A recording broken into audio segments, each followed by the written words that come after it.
those who cannot work from home should now speak to their employer about going back to work.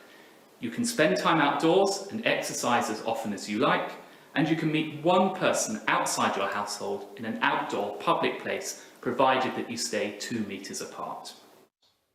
So just to clarify straight off the bat, Mr. Aga, good morning. How does that tally with what happened at Downing Street less than an hour later?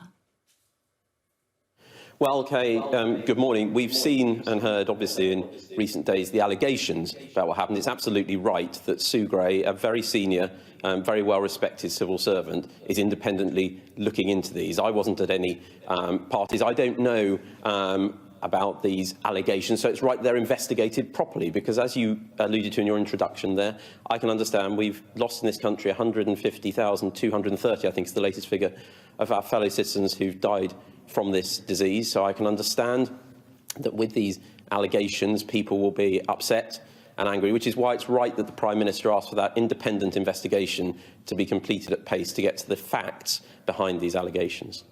Would you have accepted the invitation? Kay, I spent my May last year talking to you on various occasions and various other media outlets, but pretty much glued to my Zoom screen and making sure that I knew what the regulations were, not least because I was a health minister who'd helped draw them up. Given that, would you have accepted the invitation? I wasn't, Kay, I wasn't invited to any parties, and I'm not going to get into any hypotheticals. I was clear about what the rules were at the time, and it's right that Sue Gray is looking into this matter independently. The police said at the time, this is a tweet from the police on the 20th of May from the Met Police. They say, have you been enjoying the hottest day of the year so far? It's important that we all continue to stay alert. You can relax, have a picnic, exercise or play sport as long as you are on your own with people you live with, just you and one other person. Does it sound as though that is what was happening in the garden of Downing Street the very same day? Sorry, Kate, I don't know what did or didn't happen. All I've seen are the report, the email that was reported yesterday, and various sources quoted by various media and journalistic outlets. That's why it's right that this is looked into independently by Sue Gray, and therefore it would be wrong for me to comment while she's doing that. And equally, while we've heard, I think overnight, that the Metropolitan Police have said they're in communication with the Cabinet Office. So given those circumstances, I don't think it would be appropriate for me to comment on what she may or may not conclude, but let her get on with her job with that clear field without any comment from ministers or others, and let her reach the conclusion she reaches, hopefully swiftly. We've all seen the email invitation. It says join us. It's from Martin Reynolds. Martin Reynolds would only write join us if it was from the Prime Minister, wouldn't he? Well, I'm not sure. That's as I say, I have seen the email. I don't know the context of that email, and I think that you're making a leap there in making an assumption about the Prime Minister. I'm not going to be drawn on that. I think that, again, as I say, and I know it will be frustrating for you, but I think I have to repeat it because it's the right thing to do. Is that's up to Ms. Gray to look into, and while her investigation is going on, I'm not going to make comments that would prejudge or get in the way of that. OK, so the police were tweeting at the time saying you can meet but just with one other person. Police in Derbyshire were actually putting up drones at the very same time. This is what they were doing. They were looking to see whether people were walking on their own in the Peak District with other people, whether they were walking their dog, whether they were too close, and whether they were from the same household. Were the police in Derbyshire going too far that day? Well, I think, and this is where I will try and rely on my memory of that time, if I recall that the Derbyshire police subsequently did say that maybe they had gone too far on that particular occasion. But what the police were seeking to do, I spoke to my own chief constable in Leicestershire a lot at that time, and his focus with his officers was to inform and educate as the first step, so to intervene and talk to people if their officers thought that that the rules were not being followed, and only as a last resort to take enforcement action, that way bringing the public with him and his officers. And I do remember the conversations I had with him at that time, back in, I think, late May of 2020. may remember a news conference that the Prime Minister gave on the 25th of May 2020 in response to a question about big groups gathering in parks. Boris Johnson said the only reason we have been able to make as much progress as we have is because this country has observed the social distancing rules. So feel free to speak to people yourself if you feel they are not obeying the rules. But the police will step in if necessary and encourage people to obey the law. If you had seen 40 people gathering in the garden of Downing Street, would you have stepped in?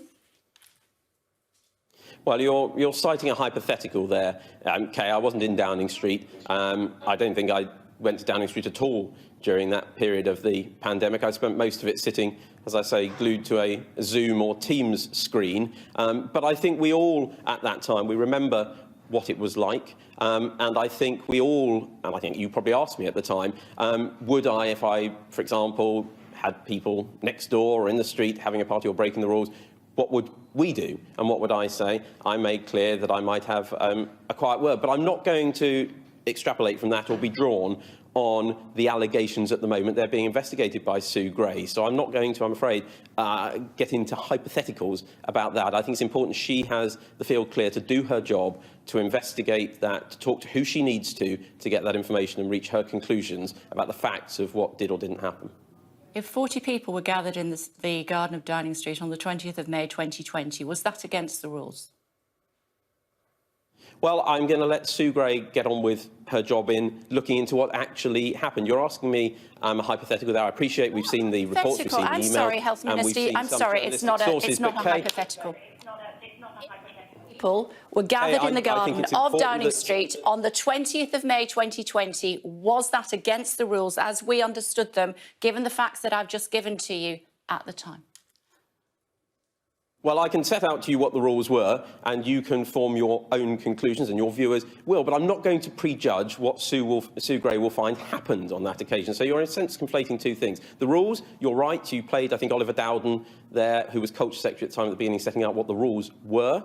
But what actually happened or didn't happen in Downing Street is a matter for Ms Gray, and she will come up with her conclusions, having interviewed the relevant people, having looked at the evidence, and that she will then conclude, A, what did or didn't happen, and then B, whether anything that did happen was consistent with the rules. But the rules are, as you set out, I think, at the outset of this piece, as Oliver Dowden set out in that press conference.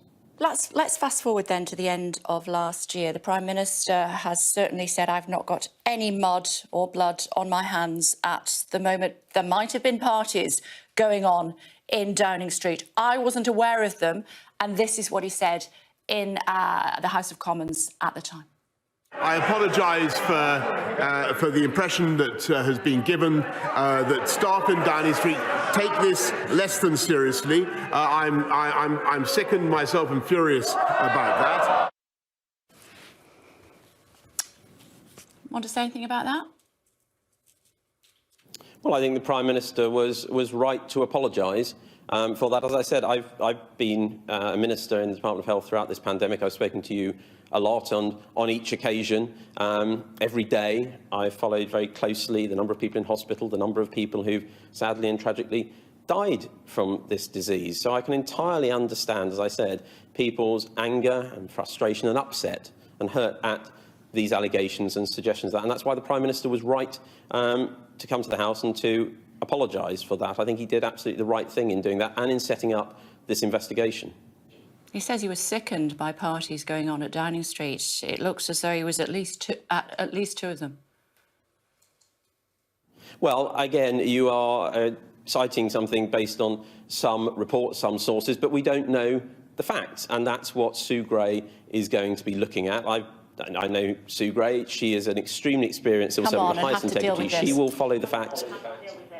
She will follow the facts and she will report on what she finds. And I think it's important we let her do that job. Quite rightly, you and others would quite rightly be the first to say, if I started prejudging what she was going to say or seeking to influence it, that was inappropriate. It would be. That's why it's important. I say I will wait to see what she says. And if she finds any evidence of wrongdoing or rules broken, it's important that appropriate disciplinary action follows that. We've seen the photographs. We've seen the documentary evidence. We've seen what the Met have said. We've seen what the Prime Minister has said. We've seen what the Culture Secretary has said. Rather than the Prime Minister being sickened, shouldn't it be the public that is sickened?